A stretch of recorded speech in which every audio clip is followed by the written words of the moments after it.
Good morning, clodhoppers. Thank you for joining us here at Homesteading at Kooker. This is a project I ended up working on yesterday. I planted some onion, radish, peppercress, artichoke, turnips, and thousand-headed kale. And I realized that if I didn't block it off a little bit, the dog would probably just tear it all up. Now, the chickens can still get in there, so they may end up scratching it up and making that work moot. But I at least attempted.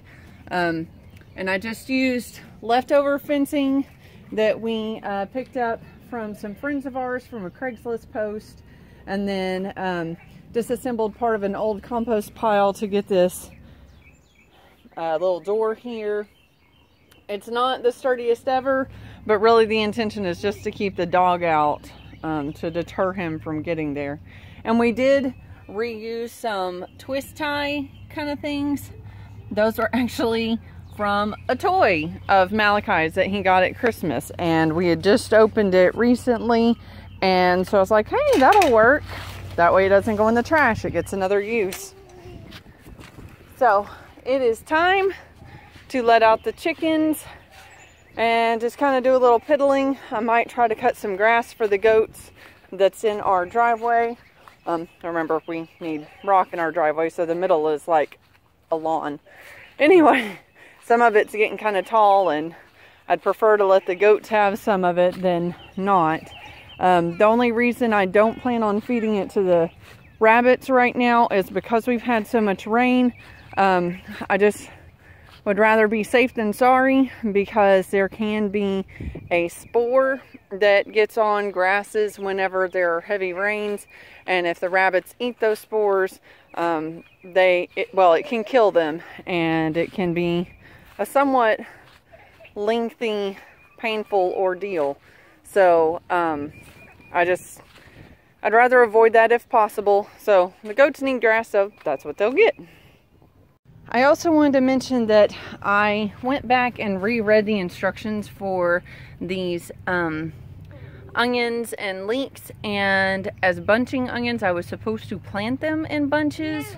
So I didn't replant the Egyptian onions. I think they'll be okay, but I did replant some of these Japanese bunching onions, basically stuck a few of them together.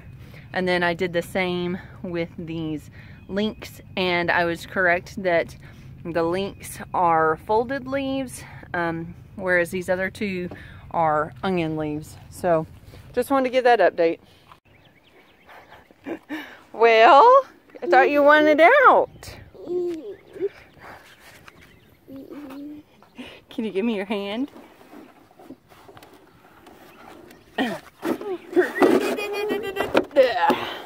Woo! There we go. Alright, so I am here at a crepe myrtle that is in our front pasture. It is a sucker from this one right here. So it's about 8 feet away from the mother plant. And we had planned on pulling it up in the fall and transplanting it over by Colt's pen, but we never got around to it. So I'm going to see if I can do it now.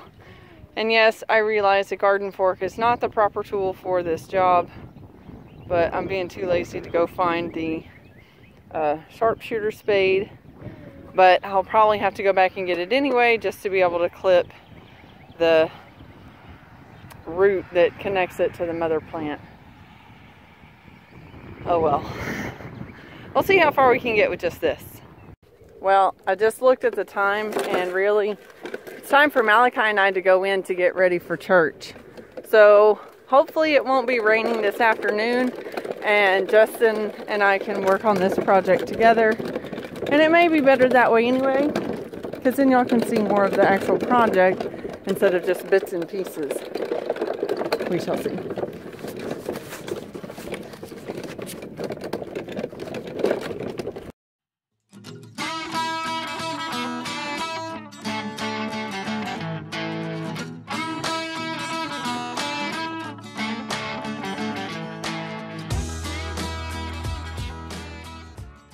Hey, Clodhoppers, thanks for watching the video. Push the thumbs up to like the video. Also hit that subscribe button, also the bell, so that you can get notifications when our videos come out. Check us out on our social media pages too. We have Facebook and Pinterest, and soon we'll have Instagram. The links are below. Bye, y'all. Bye. Good job.